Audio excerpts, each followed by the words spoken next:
dimensionally that's that size can be used as nesting boxes as well. Doesn't have to be fancy. I use hay to line ours. I just think it's the easiest as far as cleaning out.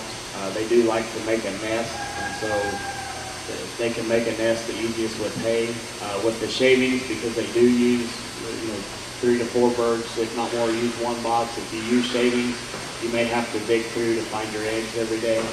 One hen will lay, and then the next one will get in there and try to nest, and then she'll lay and inadvertently kick one off into the corner. And so overall, I think hay works the best. You can use, I've heard of people using newspaper and other things. I mean, anything that they kind of nest with, they can use.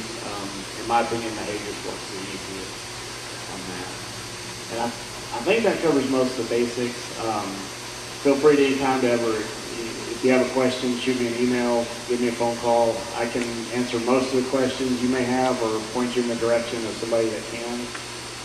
And with that, I'll kind of open it up for anybody that may have another question that we didn't address.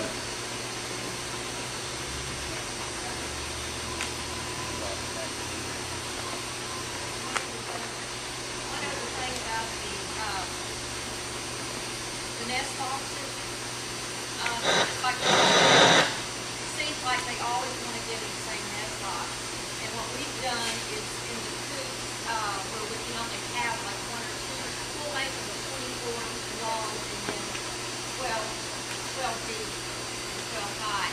And that way, at least they've got enough room to get in there. And when it's hot Texas summers, that body heat is not good. Also, I've heard of people using just a shelf. So if you've got just a 3 by 5 coop, just put one shelf across there, put your nesting material in it, put a lip in front of it, and then hens can go under. Yeah, and along with that, I recommend, and the way we build all of our coops is with the nesting boxes inside the coop, for that reason that they're not getting too hot in those nest boxes in the summertime.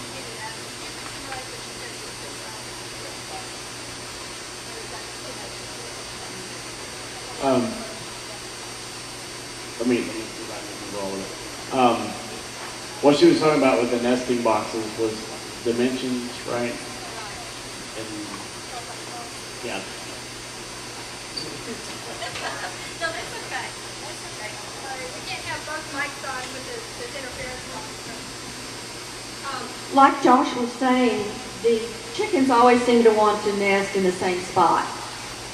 If you've got a coop or a pen and you have just a few chickens and you're only going to have one nest box, make it just a little bit bigger, maybe a little wider, and that way the birds, if there's 2 or 3 that want to get in there at the same time, at least they've got more room.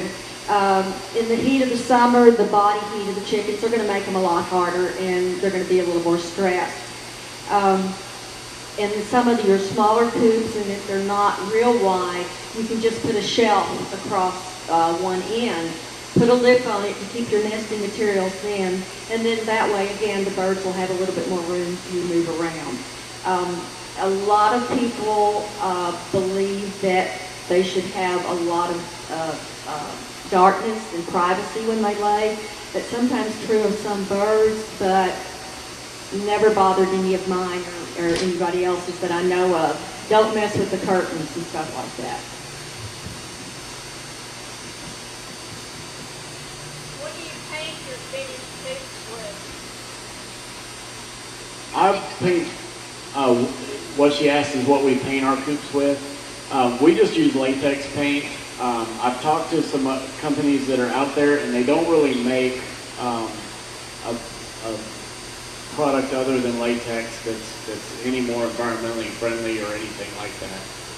I know they do make milk. It's called milk paint, and I don't know that much about it. I don't think it comes in very many colors. Does it come in one? Okay. If you want to look it up. Yeah, if you go out to milkpaint.com or just Google milk, MILKPAINT, you can find more information. It's supposed to be a little bit more old-fashioned style paint from like the 1800s style. Eco White in central Austin, like on South Congress, is kind of Guerra sells it. And there's somewhere else off of 183 I know that sells it. But there are a lot of colors now, and you might have painted them over time. That's what we painted our coop with milk paint.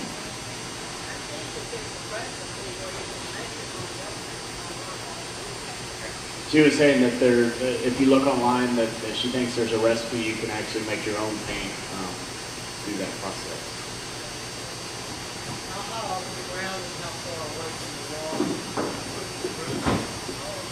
the wall? Generally, a foot away from the wall. On the stationary coops that we build, some of the larger units, we actually build a ladder system that sits at a 45-degree angle. So we've got roofs from 6 inches up to 4 feet, and we space them about every foot. That will generally give 9 inches or so between each bird. Some birds like to roost high, some like to roost low. Generally, the larger the bird, for the most part, from my experience, seems to roost a little bit higher, but that's not always the case. Bantams generally will tend to roost lower. Also, on nest box height, standard breeds around 24 inches for your nesting boxes. Bantams, depending on what size bantams, 12 to 18 inches is generally a good height.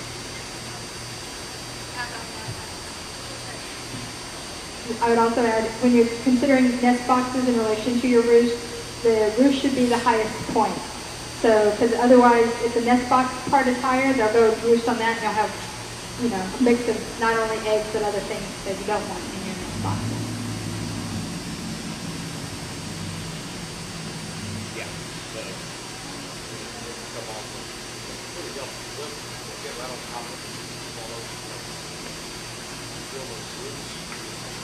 With a pitch to it.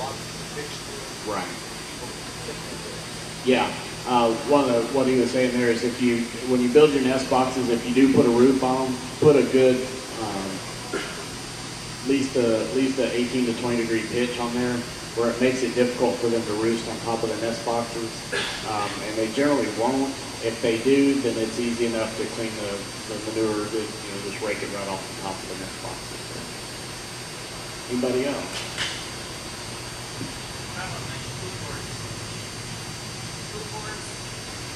Board? Not sure. Not all of it.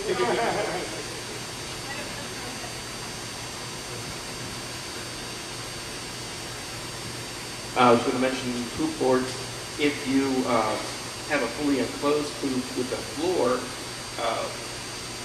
chickens are very prolific at making some things besides eggs, and trying to get it off the floor really messes up whatever you put down the flooring.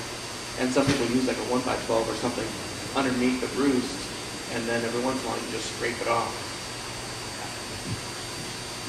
One of the things that we use a lot on some of our stationary, especially with younger birds, when we're raising younger birds, I actually use cardboard instead of 1x12 or something like that, because I can yank the cardboard. I mean, we get enough cardboard through the shop in boxes and things that I can yank the cardboard, throw it in the compost, and let it decompose, and it's fast, it's easy, it's readily renewable as far as reusing it for compost and things.